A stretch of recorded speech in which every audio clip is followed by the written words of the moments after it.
Hay una historia referida a José Luis Borges, al cual se le pregunta, uno dicen con alguna cierta mala intención, ¿para qué sirve la poesía? Dice que Borges toma unos segundos y entre otras cosas responde con una pregunta, ¿para qué sirve un amanecer? Un amanecer es el momento en que el río de la Plata, la Tierra, en su movimiento de rotación, enfrenta al sol nuevamente. El sol siempre alumbra la Tierra, pero a veces damos la espalda al sol. En ese momento asoma la claridad, hay una claridad. La poesía, o una palabra poética, para Friedrich Nietzsche,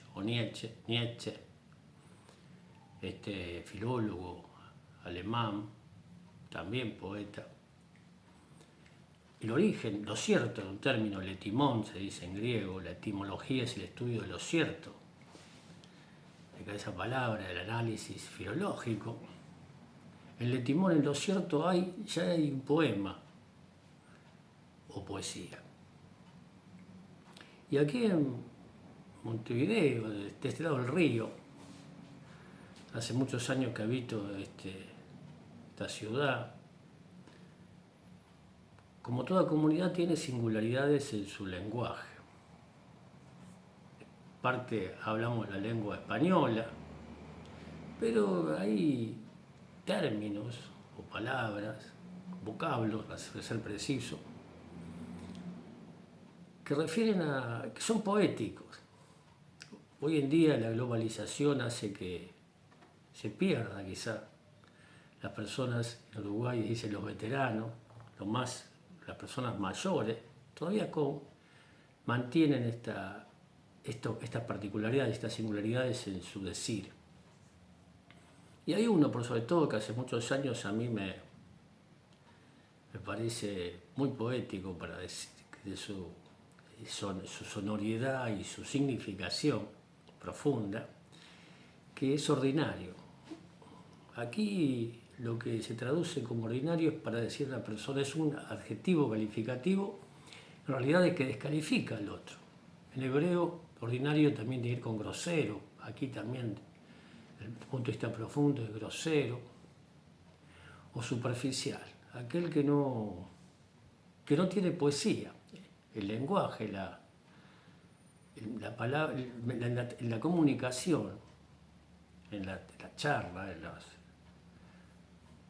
las funciones, una de las funciones del lenguaje tiene que ver con la estética, lo poético, el análisis de ese vocablo, de ese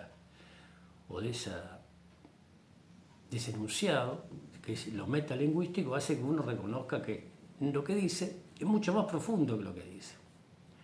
Y de hecho el cosmos, otro término desde el punto de vista etimológico que viene del griego y se toma el latín, que traduce como orden, el cosmos en sí mismo es ordinario. El término en sí mismo dice orden, está enfrentado al caos, el orden y el caos. Y el orden, o el cosmos, que hoy se traduce se entiende como universo, la cosmología es el estudio de los orígenes, de la explicación, la conformación del universo, compete a lo que es el reino mineral, el reino vegetal y el reino animal. Y es ordinario, de hecho su nombre lo dice, perfecto, magnífico, predecible y racional. ¿Por qué? Porque uno le decía a un compañero que traía este término, esta conversación, y uno en esa charla, esa plática, surge, florece, diría mi madre, lo poético del lenguaje, de la lengua. Y si uno pone una semilla de limón y no espera que salga otra cosa más que limones, habrá diversidad de limones, uno siembra una semilla de higo y va a salir higo, una higuera. Uno espera que un perro ladre, que un pájaro vuele, que un pez nade.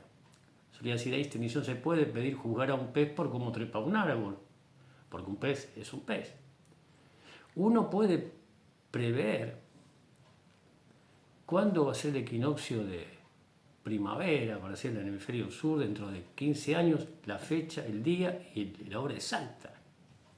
Previsible, racional y ordinario. Se puede pensar, dice, bueno,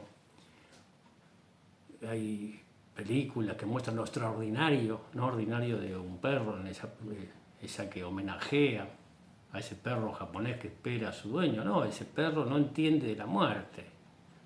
Espera todavía cómo puede ser que ese dueño con el cual empatiza, ese es el término adecuado, no vuelve y muere inanición, salvo por la piedad de esa gente en esa estación que lo alimenta hasta que muere. Uno puede pensar, es extraordinario ese lobo de la película del aquel que danza con lobos, como es observado por esos nativos, ese hombre solitario que queda abandonado a su suerte, que interpreta a Kevin Costner, que conmociona, la primera vez que lo vio mi compañera, ese hombre así solitario que danza con el lobo y ese lobo que danza con él. Lo que sucede es que el lobo empatiza con ese hombre solitario, porque lo ordinario del lobo es esa soledad en ese páramo. Pero el ser humano, que crea el caos, que la rechina, no puede sostener ese orden, no puede ser, es imperfecto en intención con el cosmos, con el universo.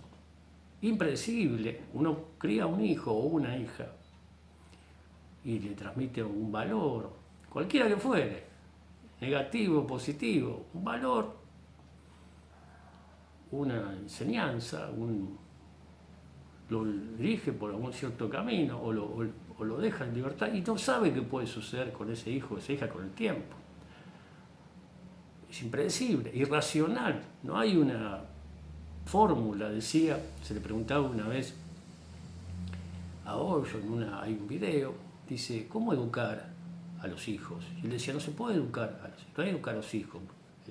En Proverbios, capítulo 22, versículo 6, ese libro de Salomón, Mishlei en hebreo, dice, instruye, educa al niño o la niña, a los niños, según su camino, su deseo, su voluntad. Cada uno tiene su propio camino. Dice, no se puede, decía vuelvo a Hoyo, educar. Uno debe amar a los niños, a un niño, sea quien fuere. Y si puede, otra vez Borges decía, usted enseña griego, literatura, poesía. No, yo amo la poesía. Si alguien puedo compartir, o ese entusiasmo, ese amor, eso que tiene que ver con el fuego, decía Albert Einstein, dice, enseñar no es llenar un recipiente. Quizá de ahí toma Paulo Freire, dice la educación bancaria. Una información no la deja, sino que encender una antorcha. Entusiasmo por ese saber o por cualquier saber. Uno reconociendo, mostrando al que el otro ignora, no sabe, se refería a entusiasmo por conocer, por curiosidad por saber. Conocer el orden y qué es el ser humano. Esa pregunta que es tan difícil de responder. Impredecible, imperfecto, irracional, pero también extraordinario. El ser humano, ninguna entidad cósmica puede hacer una sinfonía como Mozart, o una pintura como Van Gogh, que se quita una oreja, que generalmente es extraordinario, hace que en ese orden social rechine. Hay un libro hermoso que es El suicidado de la sociedad, porque la sociedad, el orden, lo ordinario, ese término que es poético, para sutil, para decirlo a un ser humano, hombre, mujer, grosero, superficial, que es cooptado o se adapta a ese orden que es injusto, perverso. Y también, como está adaptado a ese orden perverso, actúa en forma perversa, injusta, grosera. No hay poesía en ese término. Y pierde lo que es, sobre todo, la humanidad. Eso que hace que el arte, eso que Borges decía, un amanecer, la poesía. ¿Para qué sirve una sinfonía? ¿Para qué sirve observar un cuadro de Van Gogh? Un partido de fútbol, hace poco mirábamos el estilo Guardiola aburrido, pero parece, el origen de ese estilo Guardiola tiene que ver con la selección holandesa, donde hay un Johan Cruyff